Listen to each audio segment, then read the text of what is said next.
So we'll do the short prayers and then so have some silence so you can settle your mind and also generate your bodhicitta motivation.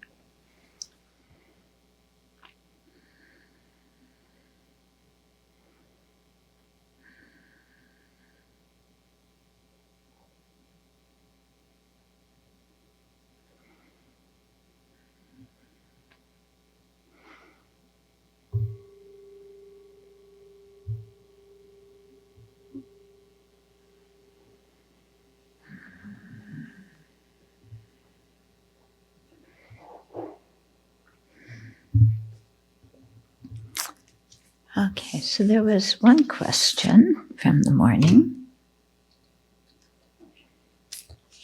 Okay, so you explain the suffering of change as the condition that even our ordinary happiness is unsatisfactory because it won't last, and if continued, will eventually transform into suffering. Like the pleasure of food transforms into the suffering of indigestion. But I've heard another explanation before, I'm not sure of the source, that ordinary pleasure is unsatisfactory because the pleasure is nothing more than the temporary alleviation of some other form of dukkha. For example, the pleasure of food is merely the temporary abatement of hunger. The pleasure of company is merely the temporary abatement of loneliness. The pleasure of entertainment is merely the temporary abatement of boredom. Okay, then on top of that, the condition which helped to relieve the original dukkha brings a load of other problems.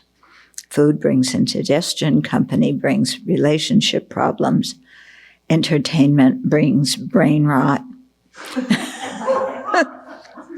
So he's asking, are these all different explanations? And, are they coming from a Buddhist source? These explanations all come to the same point. Yeah. When I was explaining yesterday, using the example of hunger, I was saying, when you start to eat, the suffering of hunger goes down, but the suffering of eating goes up. So it's not just that,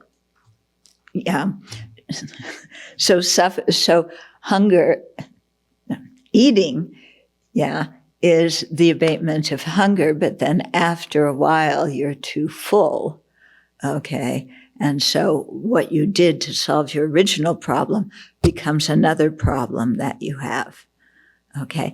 And as soon as you finish eating, then the pleasure, from eating starts going down because you start getting hungry again, although you don't notice it until the suffering of hunger has gotten bigger, okay? And so these two things, one alleviates or changes from the other, but it's not any kind of permanent remedy, Okay, so I hope that's clear. They're not different explanations. They're the same explanation if you really think of this thing like the scales going up, So that what you do to solve your problem is just,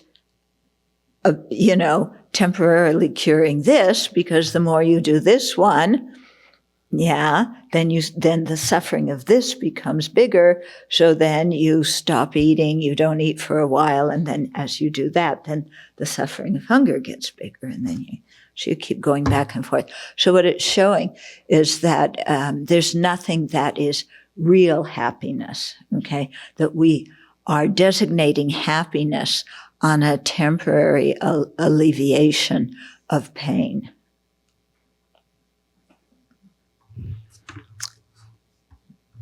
Wonderful news, huh? But this is our situation.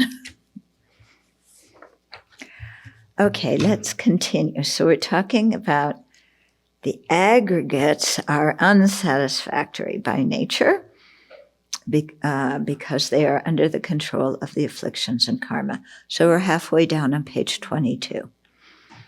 So contemplating that the objects, people, and activities we see as enjoyable are actually unsatisfactory in nature because they are under the influence of afflictions and karma. remedies the distorted belief that they are a source of secure happiness. And then we can see that they aren't a source of our secure happiness, because as soon as we have them, we just have another kind of, unsatisfactory condition, and that eventually turns into pain. Like I was saying yesterday, as soon as you get your brand new computer, then you start the entry into computer hell.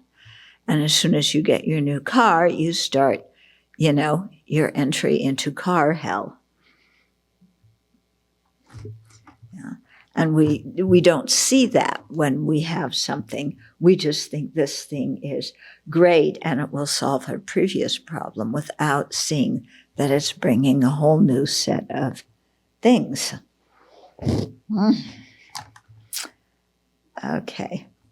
What we commonly call pleasure is actually a state where one discomfort has decreased and a newer discomfort is just beginning. So that answers the question there, and it is a Buddhist explanation, okay? For example, when we've been standing a long time, sitting brings a feeling of relief and pleasure. But slowly, the discomfort of sitting increases, and after a while, we want to stand up and walk around. And we stand up and walk around. At the beginning, it feels good, and then at the end, we want to sit down again. Okay, so it goes like that. Our aggregates are subject to the three types of dukkha mentioned above: the dukkha of pain, which is physical and mental pain; the dukkha of change, in which pleasurable circumstances do not last and eventually become another form of discomfort; and the pervasive dukkha of conditioning, having a body and mind conditioned by afflictions and karma. This last one is the source of the first two. So I talked about that yesterday. Okay, so it's not three different kinds of dukkha. They're all based on each other. Okay, afflictions and karma condition our experiences, and without choice, our bodies fall ill, age, and die. Okay, so even we have pleasant experiences, but when our mind is out of sorts, we can't enjoy the pleasant experience, and in fact, we don't even notice it.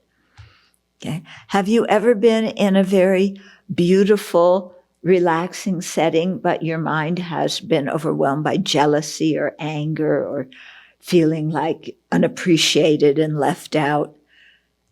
Yeah, so there you are in some kind of nice situation, and the mind is still very, very unhappy. Mm-hmm. Okay, so that's because we're under the influence of afflictions and karma. Mm-hmm. Our minds are overwhelmed by disturbing emotions such as despair and rage. Okay, now it's interesting, when we feel despair, we don't think of despair as a disturbing emotion, as an affliction, do we? Yeah, we see it as something painful and unwanted. But do we ever say to ourselves, it's based on exaggeration, and I don't have to feel this in this particular situation? Do we ever think like that? Or when we feel despair, we just say, yeah, it's unpleasant, but what else am I supposed to feel in this situation? There's absolutely nothing good about it. And then we don't try and change our mind because we're convinced that the situation, the appearance of the situation to us, we assume is correct. Yeah, and it's inherently existent like that. So then the only possible way to feel is despair. In the same way, when we think that somebody is criticizing us, we don't investigate. Is it a misunderstanding? Is this person experiencing pain themselves? What is really going on in this situation? We just assume, I'm interpreting this. We don't even say I'm interpreting it as criticism. We say it is criticism. And when any person, when they get criticized, they don't like it. Yeah, nobody says whoopee.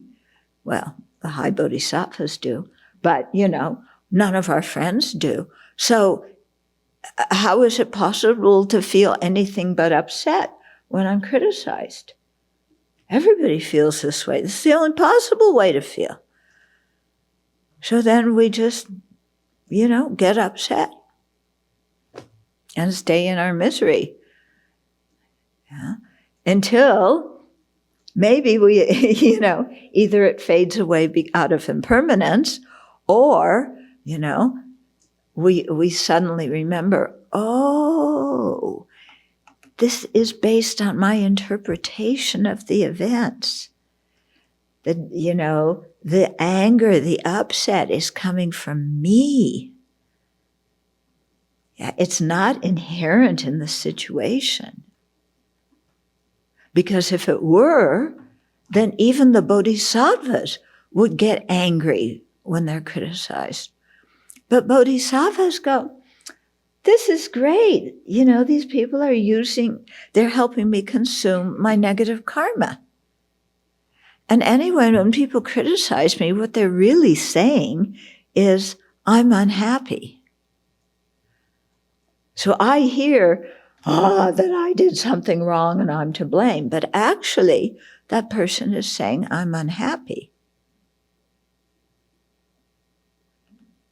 Yeah? When somebody criticizes you, do you ever think that person is really saying, I'm unhappy? Oh, we never think that. They're saying, I'm bad. And their words may say, you're bad. But underneath it, why do they think somebody else is bad? Because they're unhappy. Okay, so understanding that whatever is under the power of afflictions and karma cannot be a source of lasting joy, we release unrealistic expectations and distance ourselves from the useless pursuit of clinging to samsaric pleasures. So unrealistic expectations. Boy, do we have a lot of them. Okay? We have a good experience with somebody, and it's like, this person is wonderful. Yeah? Love at first sight. No, I know that's kind of woo-woo, but it's true. We have love at first sight. I know I'm going to marry that person. Yeah, and we're going to live happily ever after, because that's the fairy tales that I heard when I was 7 years old. Okay, so we have an unrealistic expectation. Yeah, with jobs too. Yeah, you want to tell your story about that? I'm not sure I remember how it links to this moment, but what was true was that there were younger people, and older people in the same discussion, in the same refuge group, who are looking at just this very topic in terms of what brings happiness and what brings satisfaction. And the older people, I would say, of course, now they're all quite young, but in their 50s, early 50s. Yeah, very young. Were one group, and then there was another group probably in their mid-20s, I think, probably. And so in just talking about the satisfaction from work and the expectation that their career would be satisfying, the people in their 50s were done. They were very clear that their careers, they were quite successful people, but that they had not been satisfying. But all around the circle for the younger people was the, not quite there yet. Of course I have to do this work. This is very meaningful work. It's going to, it was also true about their wish for families. Mm-hmm. Some of those people we know now, it's not been easy. But it took a lot of time for the people that in my mind had been around the block a few times with their careers and their relationships to be able to say that, oh, the happiness that was promised, the happiness that we expected, the happiness that we longed for did not come and last. Yeah. But it was interesting how the younger people still held out the hope there was going to be job satisfaction. And the people in their 50s knew that that was a false appearance. Yeah. Okay. But, until so this is why we learn this from the Buddha, because if we can learn it and think about it, then we can understand it and release the unrealistic expectations now, instead of waiting 30 years between your mid-20s to get to your mid-50s and realize it then. So it frees you up to have 30 more years to practice the Dharma without chasing your tail. Okay? But sometimes, I know, looking at my life, you just have to go through things. And there's no other way but to go through it and suffer. And then, if you've heard the Dharma, you go, oh, that's what the Buddha was saying. That's it. Now I understand. Yeah. So if you come out of a situation with that kind of understanding that renews your confidence and faith in the Buddha's teachings, that's good. Then you've learned from your experience and you don't have regret in your life. But some people come out of that and they don't have any spiritual framework to put it in, so they feel bitter and they feel denied, they feel let down by life. Okay? So whether we come out saying, okay, that was hard and it took a lot of time, but I'm glad because I really learned something valuable. Whether we come out like that or we come out with, boy, I was promised a lot and everything felt flat and this whole life sucks. That depends on our mind, doesn't it? Depends on our mind. And depending on what we think in relationship to those experiences, then we either live the rest of our life in an uplifted way, because we know now what's more important, or we live the rest of our life with a very sour attitude, that I've been cheated. Mm-hmm. So it's up to us. That's the thing. Okay. So understanding that whatever is under the power of afflictions and karma cannot be a source of lasting joy, we release the unrealistic expectations and distance ourselves from the useless pursuit of clinging to samsaric pleasures. Instead, we direct our energy toward actualizing true cessations. So the attributes, the first two attributes of impermanence and dukkha are linked. So Aryadeva says in the 400, the impermanent is definitely harmed. What is harmed is not pleasurable. Therefore, all that is impermanent is said to be dukkha. So the impermanent is definitely harmed. In other words, it's not going to be lasting happiness. Okay? Whatever turns out not to be lasting happiness is not pleasurable. And so therefore, linking those two, all that's impermanent is said to be unsatisfactory. Okay? Here we're talking about, when we talk about all that is impermanent, we're talking about what's ever under the control of afflictions and karma. Okay? So don't get confused with then, the bodhisattvas experience impermanent things, so do they still experience dukkha? No, that's a totally different ballgame, because they don't react to these things the same way we do. Okay? And so a Buddha's mind is impermanent, but that doesn't mean the Buddha's mind experiences dukkha. Then Gyatso, who was one of the foremost disciples of Tsongkhapa, then he explains whatever is impermanent, such as the body, which is a maturation of polluted past karma and afflictions, is definitely damaged by factors causing disintegration and therefore produces aversion.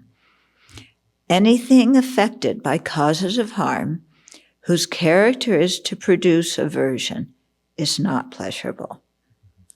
Therefore, all that is impermanent and polluted means under the control of ignorance, is said to be dukkha, just as anything that falls into a salt pit becomes salty. It's a good example. Anything that falls in a salt pit, it's not going to come out sweeter. It's going to come out saltier. So anything that's under the control of afflictions and karma, you're not going to get lasting happiness out of it. You're going to get eventually some discomfort or displeasure that will produce aversion in the mind. So again, the sages are not telling us this to make us unhappy, or to make us feel like, oh, there's no happiness in life, but they tell us so that we stop chasing grade F happiness and start creating the cause for grade AAA happiness.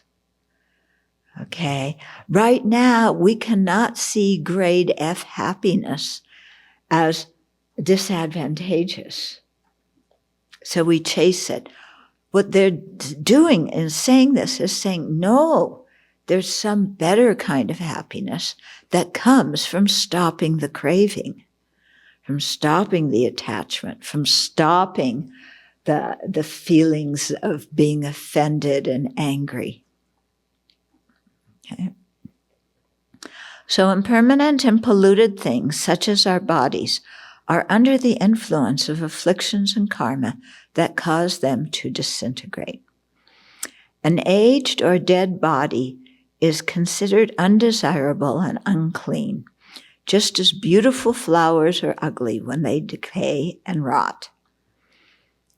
So everybody's becoming older, and how often do they show old people in movies or in advertisements? If you show old people in advertisements, unless you're advertising for an old folks' home, nobody is going to buy that product. Okay? Because everybody wants to appear young, no, just completely unwrinkled skin and, so much energy and beautiful and this kind of thing. And yet nobody's becoming that. Yeah. You look at Prince Philip when he was young and when he's old. The big difference, isn't it? Queen Elizabeth, when she was young and now. Yeah. And look at your pictures of your parents when they were young and now. Yeah. And that's the same thing that's going to happen to us. So get ready. And they're going to take your picture. Yeah, this one over here, she's going to be ready with her picture. Yeah, so that when all your wrinkles are there and your gray hair is... Oh, you can graph it? Oh, good, thank you. You can make me look 25 again? Oh, yes, please do that. Yeah. Huh? Yes. You think you can really make me look 25?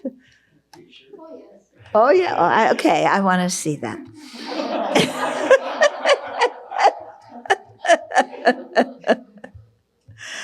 Okay. So anything that disintegrates under the influence of afflictions and karma and produces aversion and distaste in us is by nature dukkha. It lacks a findable essence. It is empty. Seeing this leads us to disenchantment with samsara and inspires us to turn our attention to liberation. So that's the point. And that's what you have to be aware of when you meditate on this.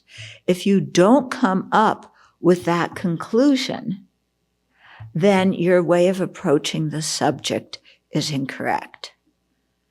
Okay?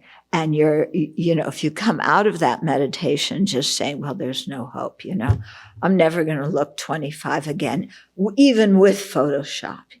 Yeah? And you just kind of give up.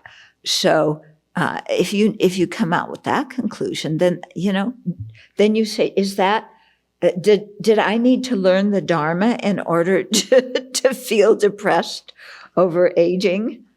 No, I don't need to learn the Dharma. That's not what the Buddha is trying to get across to me. He's trying to show me that it's not worth worrying about how I look. And it's more important to work with my mind and create the causes for liberation and awakening. Okay, then the third attribute of true dukkha is the aggregates are empty. Okay, because they lack a permanent, unitary, and independent self. Okay, so this is a different usage of the word empty than you may be used to. We're used to empty of inherent existence. Here, empty is meaning the lack of a permanent, unitary, and independent self, which is the coarsest object of negation, and and grasping it is an acquired affliction. Okay? So that's what is called empty in the context of the common way of describing the 16 attributes of the Four Truths. So this is not the Prasangika way. This is the way in common of all the Buddhist traditions. Okay? So the third distorted conception, remember the four distorted conceptions, hold what is foul, specifically our bodies, as beautiful. Yeah, and our whole culture emphasizes that. Yeah, and if your body is not to your liking, and nobody's body is to their liking, because none of us look like the models, and we're supposed to look like the models, and not even the models look like the models, and they're miserable. Okay? So everybody's in this predicament of not liking their bodies. So, and this is how the advertising works, You don't like your body because you bulge where you're not supposed to bulge, and you don't bulge where you are supposed to bulge. So gym membership is the solution to that. Okay, you have your gray hair, whether you're a man or woman. How do you solve that? Dye your hair. Okay, you don't have hair. You get some kind of hair growth thing, or you get a toupee, or I'm sure Donnie is going to open up a special hairdressing college course for $999 special price for you to show you how to have a hairdo like his. Okay? So, we're all trying none of us are becoming as beautiful as we would like to be. We're all becoming uglier. So you might as well enjoy becoming uglier. Because it's the reality of the situation. So if there's nothing you can do about it, you might as well enjoy it. Yeah, don't you think that makes more sense than looking in the window, in the mirror and going, oh my God, who is that person? When did that happen to me?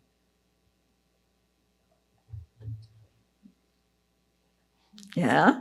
You ever look in the window and think, I didn't know I looked like that.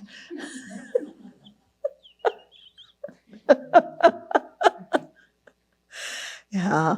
So, yeah, you might as well enjoy it. And like I was saying yesterday, people whose self-esteem depends on their looks or their athletic ability, they are especially, given to depression as they age. Yeah, because their whole self-esteem was based on what this thing can do and what it looks like. And it's, it's not getting better. So if if your esteem is based on that, then you really feel like you're lost. But if your esteem is based on, feeling that you have a positive contribution that you can give to the world through the internal development that you've made during your life, yeah, and you want to pass that on to the younger generation, or you have a special skill you can offer to society, then your self-esteem is salvageable. Yeah, but then I think what happens when you get really old and you can't work anymore? So your body not only is ugly and it's weak, but you don't have the facility that you had before with a career or whatever. So then what's the purpose of your life then? Okay. If you're a Dharma practitioner, you see that your life still has a lot of purpose and a lot of meaning. Yeah, because making your life meaningful and purposeful isn't just about getting other people's approval and about having a reputation. Yeah, it's about your own internal transformation. So, you can sit in your wheelchair and practice the Dharma. Yeah? I mean, you can sit in your wheelchair and be miserable, or you can sit in your wheelchair and practice the Dharma. Yeah? So again, it's up to us how we want to direct our life's energies, even when we're old. So the third distorted conception holds what is foul, specifically our bodies, as beautiful. Our own and others' bodies are filled with ugly substances. How about disgusting substances? Blood, bones, muscles, organs, tissues, excrement, and so on. Yeah? So if you cut it open and laid it all out, look what it's going to look like. Okay? Because of ignorance, we preen our own bodies and we see others' bodies as desirable and lust after them. Needless to say, our infatuation with the body is misplaced and leads to disappointment and misery. Okay. I remember in Dharamsala walking around doing circumambulations around the library. And one time I have this image of a pig, but I don't remember people there having pigs so much. But of somebody taking their pig doing circumambulations around the library in Dharamsala. And I remember looking at that pig, and I find pigs kind of, yeah, the whole thing about this little piggy went to market. They're not, well, anyway. So, and I thought, wow, one pig lusts after the body of another pig. And it's like, ugh, how can you lust after the body of another pig? And then I thought, but that's what human beings do. They lust after somebody's body. What's the difference?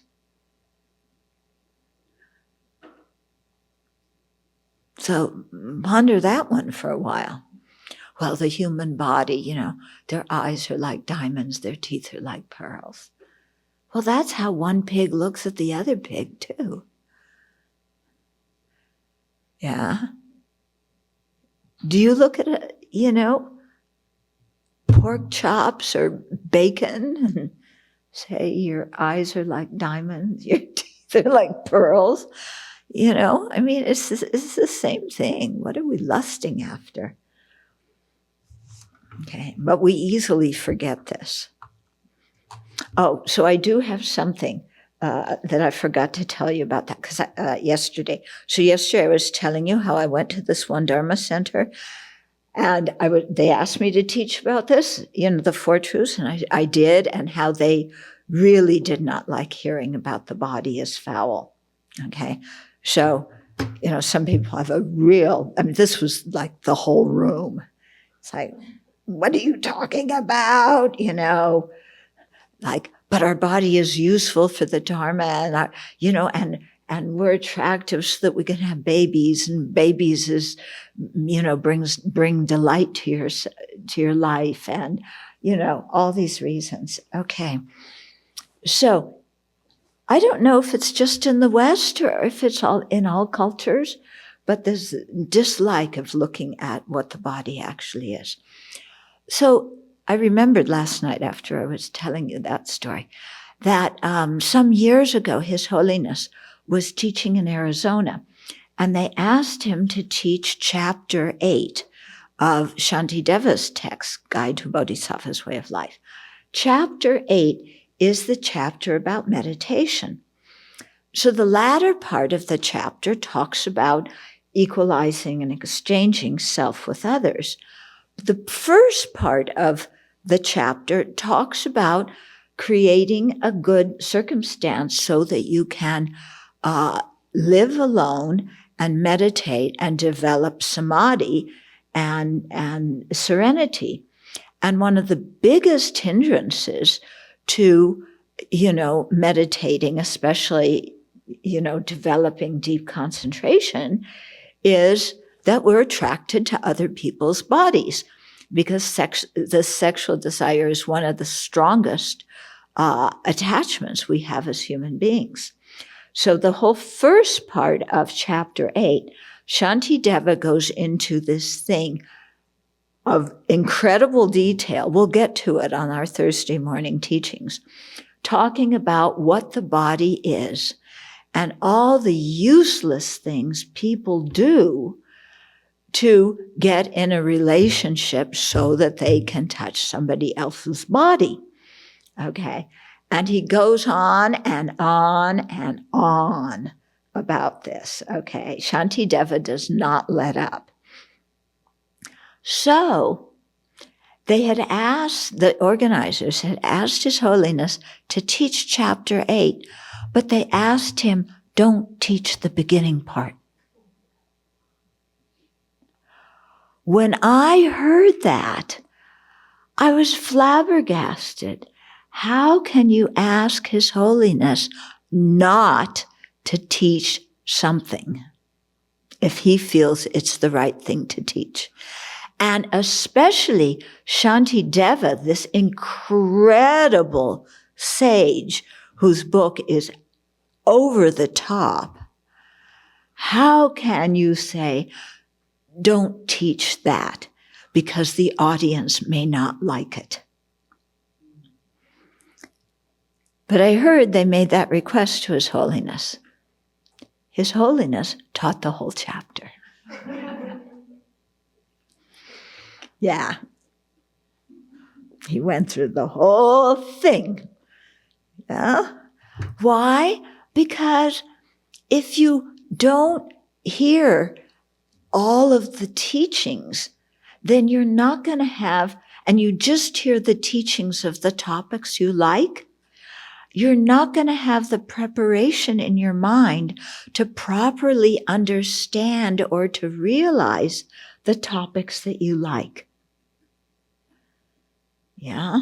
So you cherry picking the Dharma path. I only want light, love, and bliss is not going to work to give you the realizations that you need to have light, love, and bliss. Okay. You have to look at all the stuff. Yeah. I was so shocked when I heard that. It's just like, how can you ask His Holiness not to teach something that Shantideva taught? Anyway, okay. There are two aspects to seeing the aggregates as unattractive. The first focuses on the body and sees that its organs, fluids, and so forth are foul. No one finds the inside of the body gorgeous. In fact, we clean away everything that the body excretes. Don't we? Everything. Yeah. That the body, that comes out of the body, we have to clean away. The second way of focusing on the body understands that the foul, seeing the aggregates as unattractive, understands that since the aggregates are impermanent and unsatisfactory by nature, in other words, the first two attributes, because of those two, the body is unattractive and our afflictive thoughts are undesirable. So the body is unattractive. That's showing how the physical aggregates are not to be clung to, and our afflictive thoughts show how the mental aggregates are also undesirable. As such, our samsaric aggregates are not worth craving and clinging to, for they have the capacity to they lack the capacity to bring us enduring well-being. This inspires us to turn our attention to creating the causes for liberation. So again, know what the purpose of meditating on this is. It's to turn our attention to creating the causes for liberation. Mm-hmm. And I think it's very helpful. Personally, I found it very helpful to meditate on the body as unattractive, whether it's somebody else's body or my own body. Because I think at the time of death, when craving for this body is so strong, if I can look and say, but this is just, a sack full of disgusting stuff, there is nothing here to cling to that's desirable.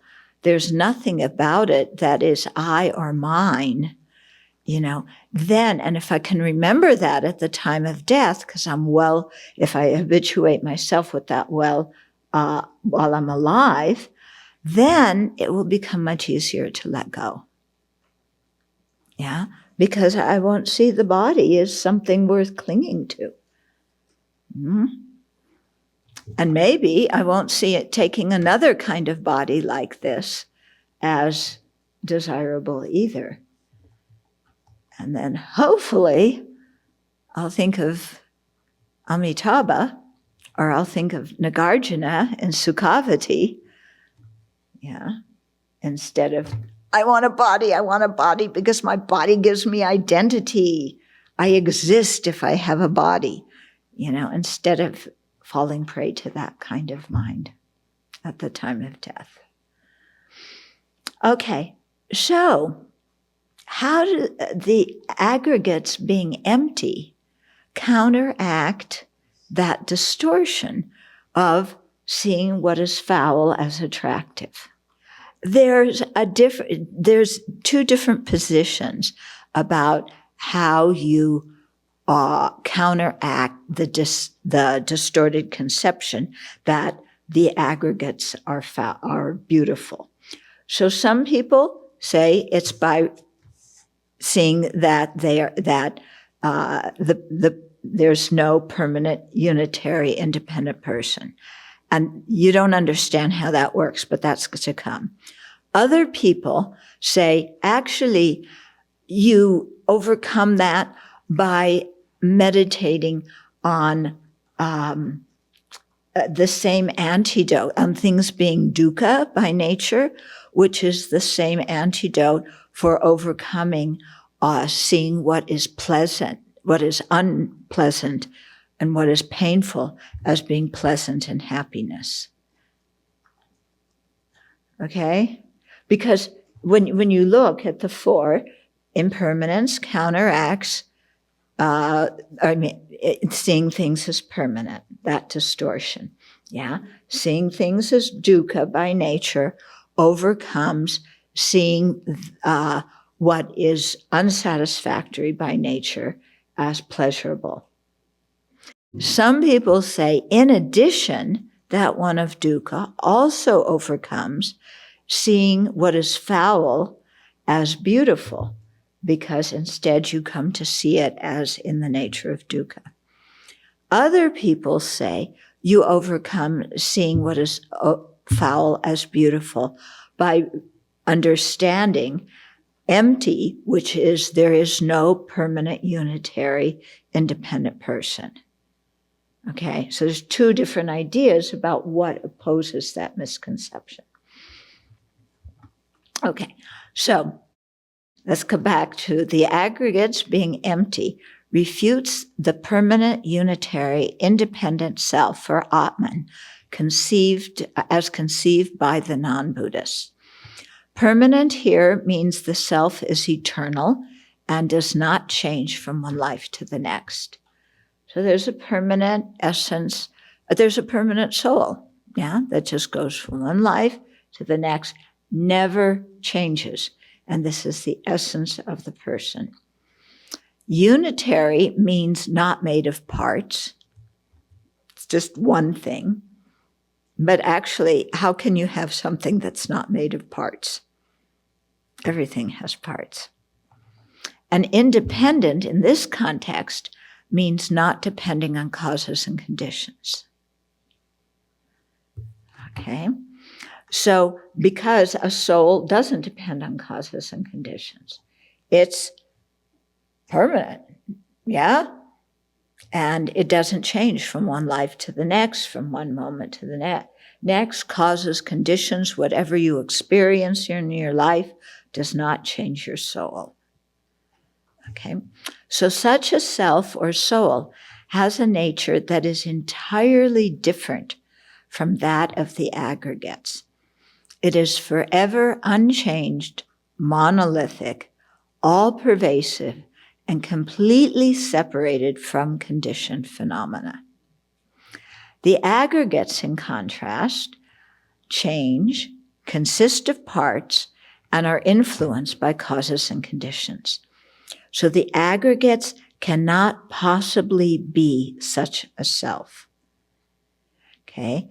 The attribute of empty, also refutes the existence of an independent creator who is unchanging, monolithic, and not affected by causes and conditions. Okay, so whether you're grasping a permanent, unitary, independent self or a permanent, unitary creator, this thing of seeing it as empty, as changing, as consisting of parts, as influenced by causes and conditions, overcomes both ideas, grasping as a self, grasping at a permanent creator. Because most traditions, when they talk about the creator, the creator was not created. Was it? Yeah, I don't remember in Sunday school them ever talking about God being created. God was just always there. Okay, which means unproduced, not arising out of causes and conditions. God is one thing. And who he is isn't influenced, although he can create. But then that's where you have problems, because how can something be a cause or a condition for creation without changing itself? Did you ever think about that? Yeah? How does God create without God changing?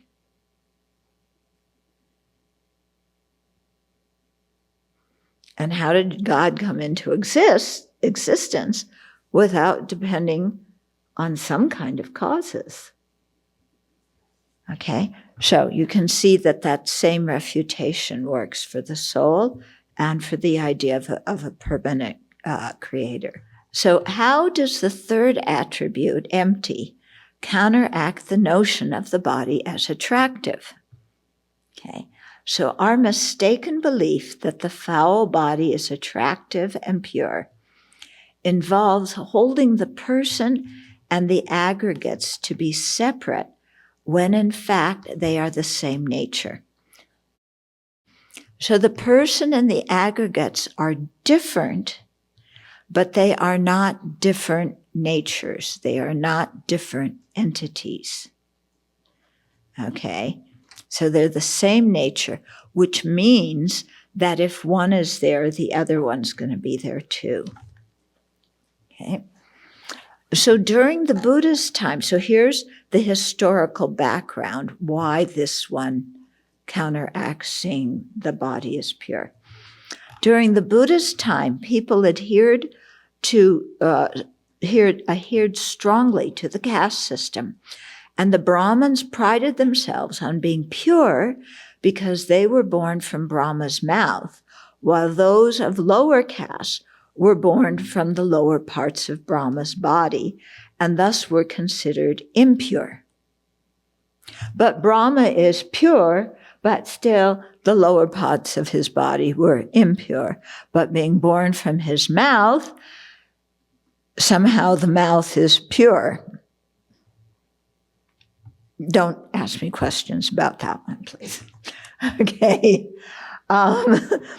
So Brahmins maintained strict rules of cleanliness to the extent that they did not touch the bodies of lower caste people, eat with them, or use the same utensils. And even though Gandhiji did the Buddha, first of all, and centuries later, Gandhiji did their best to stop the caste system and help people realize that, it's a total misconception to see people like that. Still to this day, the caste system exists and is strong. Yeah, it's very interesting. If you read an Indian newspaper, you will see, and this is just showing different cultures, how different cultures work.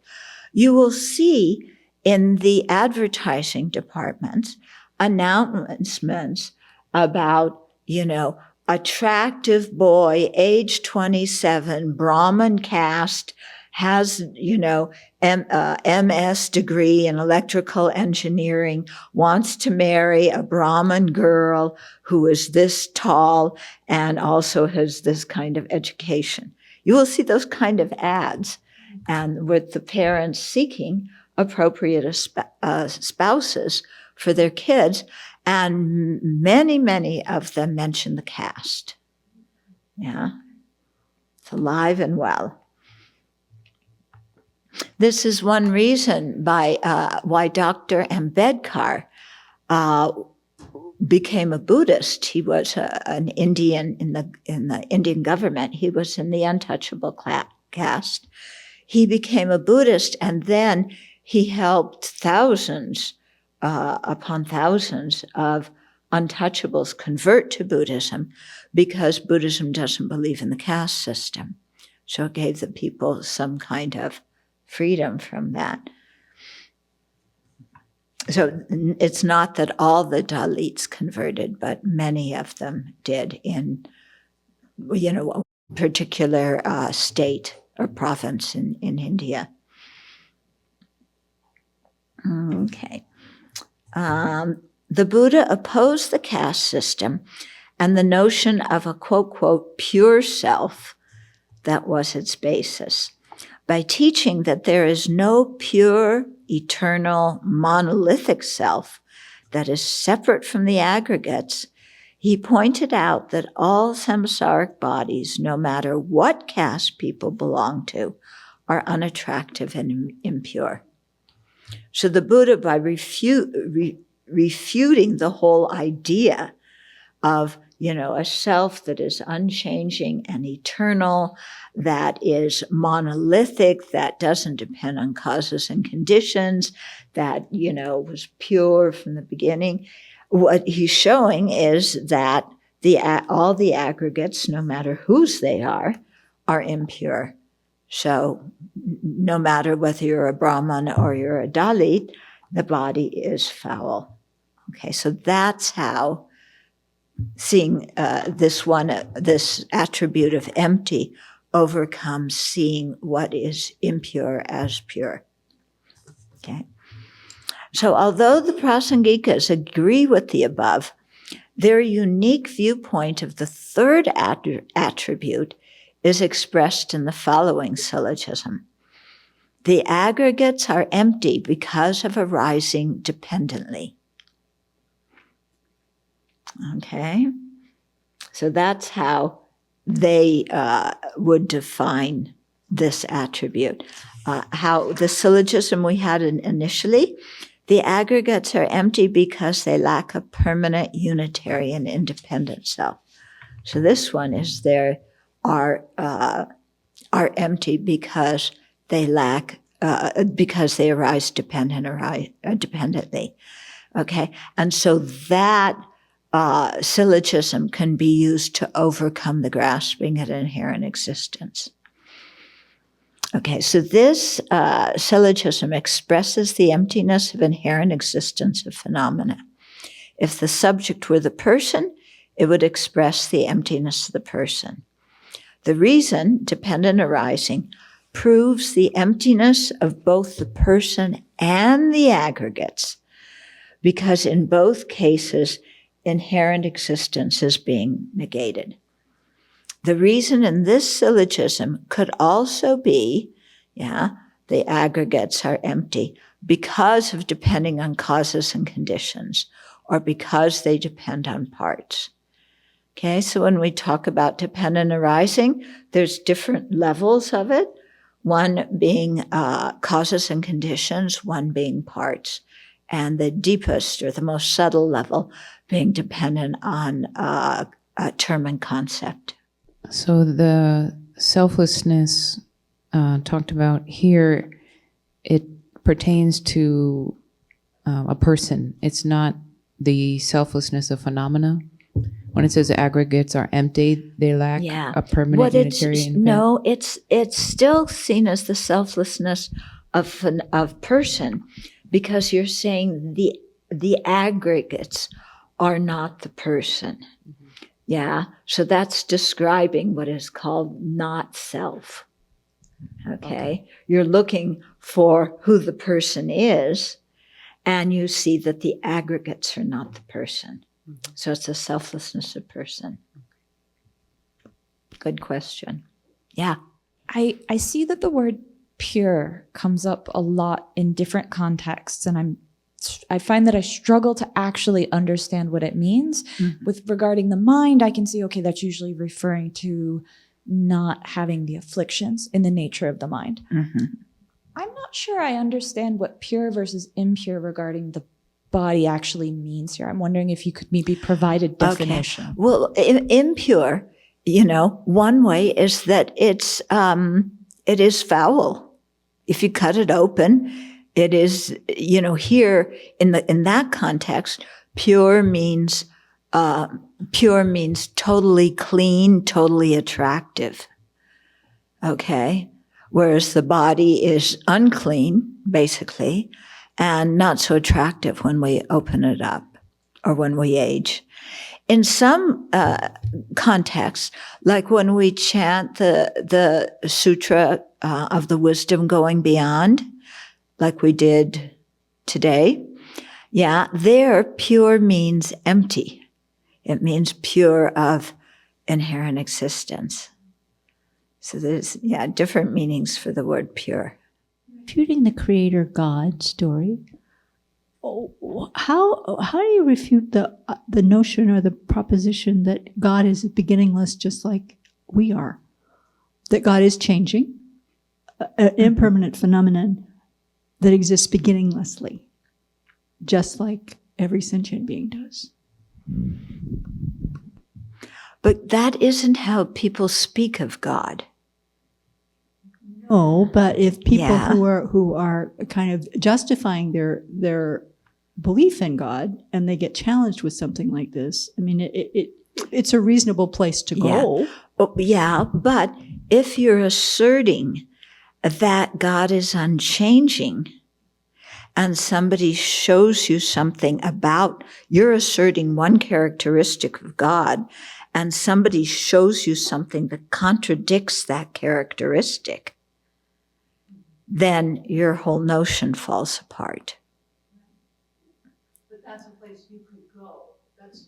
You could go there, but if you're still asserting that God is permanent and he's a permanent creator and doesn't change, then, but even if God's beginningless, he has to change it moment by moment in order to create.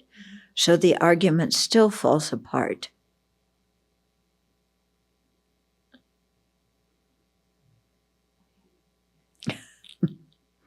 Yeah.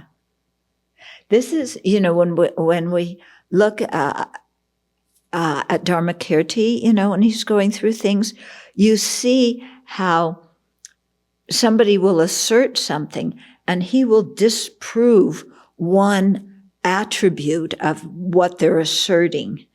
And then that person will, say, oh, well, okay, I'll change it a little bit. And they come up with a different thing. Yeah. But then that can be refuted. And if the people are like the person may say, oh, okay, okay, God, maybe changes to create, but God is beginningless. And so he is under the influence of causes and conditions. And then you say, but, if he's under the influence of causes and conditions, you already said he's impermanent, even though he creates. So how does that happen? Yeah, you already said he was permanent, even though he creates. So, how does that happen? Okay, so you hit somebody's assertion from different angles. Oh, also, I should say, because in the Bible it says, in the beginning. So you're asserting a beginning. If you're asserting a beginning, then what caused the beginning? How did the beginning arise? So this is in your scripture that it says that, and you believe that. So how do you explain that? I have something. Anyway, it said God always was also. I don't actually want to dispute the point, but it says that God always was. Yeah. Even before the beginning when he created everything. The beginning is contextualized in creation. But God always was, even before creation. Yeah. But so that itself doesn't make sense, does no, it? I agree. I don't want to dispute it. I just wanted to add. But what I do want to discuss is the first part of maybe the second chapter, the second full chapter on the first page. It says that we're... Wait a minute. Where are you? The part that gives the definitions of permanent, unitary, and independent. What paragraph? Or what page? 24. Yeah. Second paragraph. So the definition there of independence as independent in the context of meaning not depending on causes and conditions. Right. And we're using that to refute the very gross level of the soul. Yes. But then in the Prasangika definition, or this Prasangika syllogism, it also is saying that... Yeah. So and we're that's using no problem. that same... It depends. You can use the same argument, but what's crucial is what you define as the object of negation. If you define the object of negation, a permanent, independent, a unitary soul, then saying that it depends on causes and conditions refutes the permanent part of it. If you say that something is not inherently existent because it is created by causes and conditions, then if something to be inherent existent, it would have to be permanent, because things that are inherently existent do not depend on any other factors, be they causes, conditions, parts, term, and concept. They're completely immune from being affected by any other factor. So then if you say, but, you're refuting inherent existence of yourself, then, you say, well, I'm produced by causes and conditions, therefore I can't be permanent. And if I were inherently existent, I would have to be permanent. Okay, so permanent is not the definition of inherent existence, like it is permanent being the quality of the soul. But if something were inherently existent, it would have to be permanent. But yeah, we show that things are not permanent, so therefore they can't inherently exist. Struggling with the nuance, but it doesn't sound like inherently existent and the soul are very different in any other way than the unitary portion now. No, because the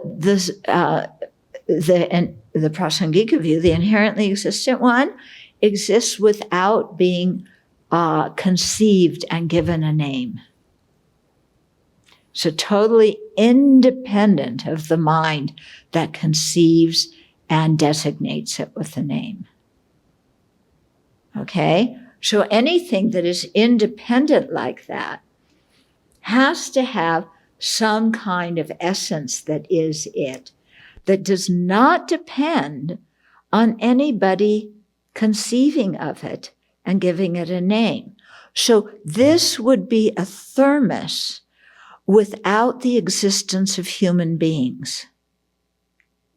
Could this be a thermos without the existence of human beings? No, because human beings created it, and and it has a specific function according to why they created it. And they gave it a name, thermos, and said, when you call something this name, it indicates something that performs this function. Okay? So everything that exists depends on being conceived and given a name. It doesn't exist in its own right. When we see the thermos, it looks to us like it is radiating, I'm a thermos, I'm a thermos, I'm a thermos. Yeah. But then when you investigate what in this is radiating, I'm a thermos, and what in this is a thermos, you can't find anything. And then you see, well, what do you mean? There's a thermos here. Well, there's a dependently designated thermos because we put the parts together. And when we put the parts together, we developed a concept that this is an object. And as a society, we agreed on a function and agreed on a name. Okay? So this is a much subtler way that things exist than saying like the self is permanent, unitary, and independent of causes and conditions. Yeah, it's much more subtle, much subtler. Yeah. So the last part that you had stopped at before asking questions on the end of the first paragraph on page 25, it says, the reason in this syllogism could also be because of being dependent on causes and conditions, or because they depend on parts. Mm-hmm. And then you said, or name and concept, but yeah. Which it seems you have to have that name and concept part in order to thoroughly and completely refute our object of negation. Okay. Why is it not included in this paragraph? Because as in our classes with Jeffrey, we've been going through that you can understand about things depending on term and concept, but you don't realize the full meaning of that until after you've realized emptiness. So you can't use that as the reason to prove emptiness, you have to use one of these other kinds of dependency. So one of these others would be sufficient? Yes. Then. Okay, thank Yeah. you.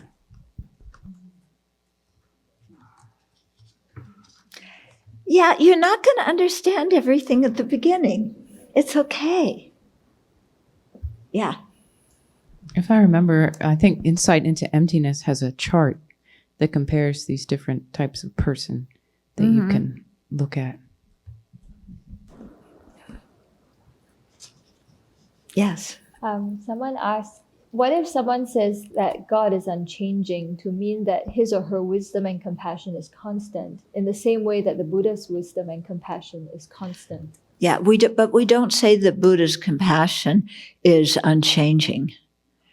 Yeah, this has to do with differences in terms.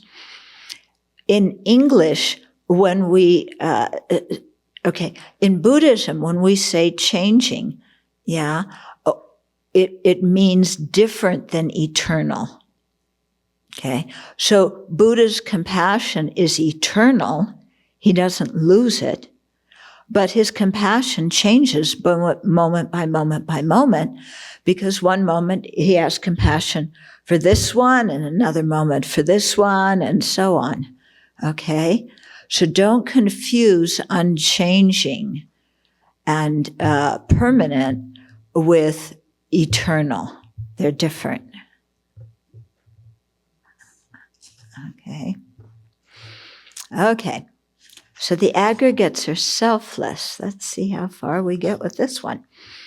Okay, so the aggregates are selfless because they lack a self-sufficient, substantially existent person. So remember, this is what is in common with all the Buddhist schools. So if a self-sufficient, substantially existent person existed, it would be the same nature as the aggregates. So yesterday we said that that kind of person is different from the aggregates. Okay, but something can be different without being different natures. Something can be different but be the same nature. Okay, so for example, we talk about conventional truths and ultimate truths. They're one nature, meaning one doesn't exist without the other. Yeah, but they're different. Whatever is an ultimate truth is not a conventional truth, and vice versa. Okay, so don't confuse different and different natures, and don't confuse one and one nature. Yeah, those things are different. Volume 7, those things are explained more clearly. Here yeah. Okay, but in general, to be one means something has to be exactly the same, both in what it is and what it is called. Okay, so the thermos, if you have two, what color is this? Pink? If you have two pink thermoses that look alike, from a Buddhist viewpoint, they are not the same. In ordinary language, we say they're the same. In Buddhist language, they are not the same, because to be the same, it has to be the same thing in terms of its content and the name. Okay? So some objects have two different names, like this can be called a cough drop, and it can be called a sweet. So then it's different, yeah? Because to be one, it has to be same in what it is, in the content and in the name. To be one nature, it means that when one thing exists, the other thing has to be there too. Okay, there's different ways of being one nature. One way of being one nature is two things that are equivalent, like product and impermanent. Whatever is a product is an impermanent. Whatever is impermanent is a product. That's one kind of one nature. Another kind of one nature is the thermos and its color. So these two are not equivalent. So we say the pink is one nature with the thermos. Meaning if there's a thermos, if there's this thing, it's going to be pink. We do not say the thermos is one nature with the color pink, because the thermos could be a different color. You could paint it something else. Okay? So that's one and one nature. Then you have different and different nature. Different just means they're not the same in content and name. Okay? So 2 white cups that look the same are different because they're different cups. Okay? Different nature means that they are unrelated. Okay? That they don't have to exist. It doesn't mean that necessarily that they're totally unrelated.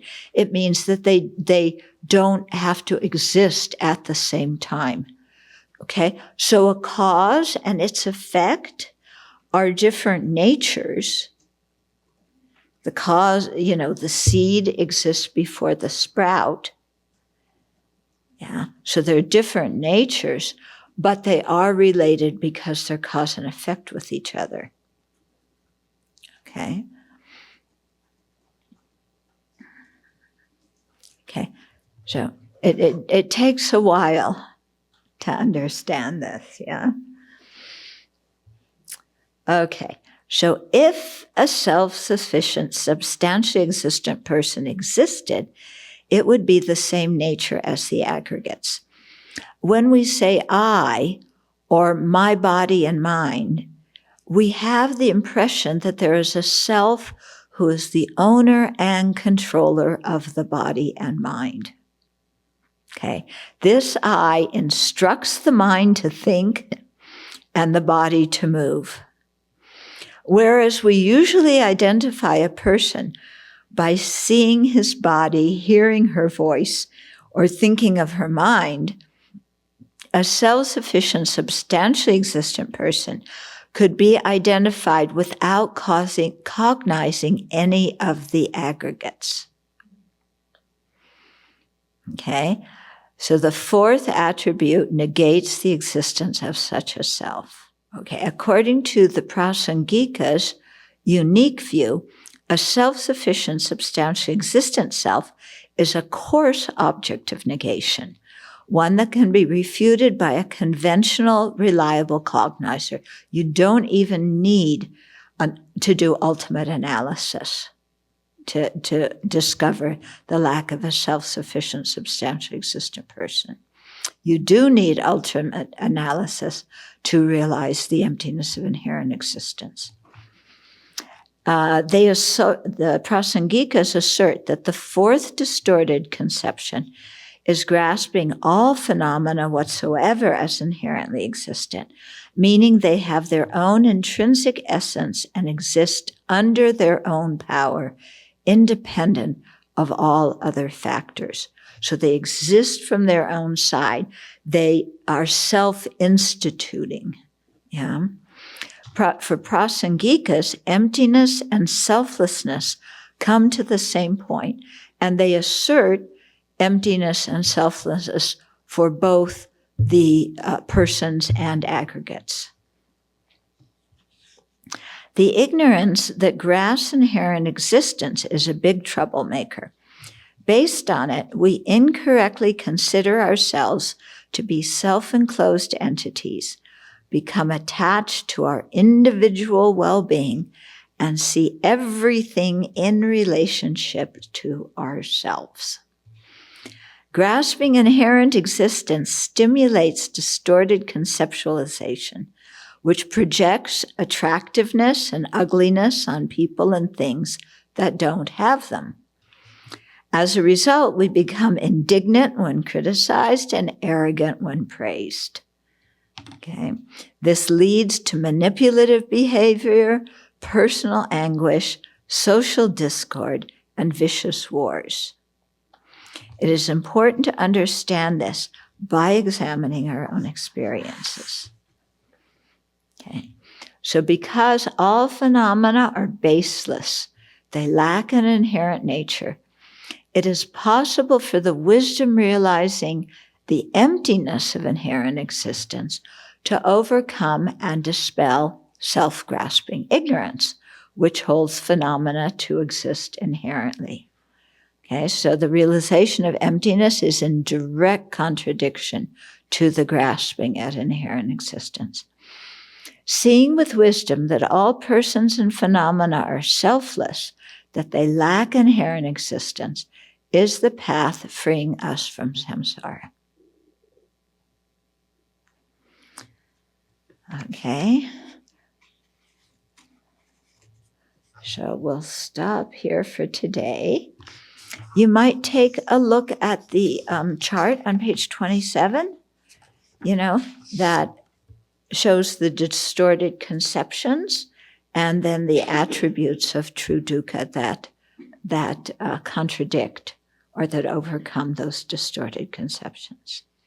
Okay, so think about this in your evening meditation, your morning meditation, and try and come to the conclusion that the Buddha wants us to come to, which is that we want to get out of samsara and attain liberation and full awakening. Okay?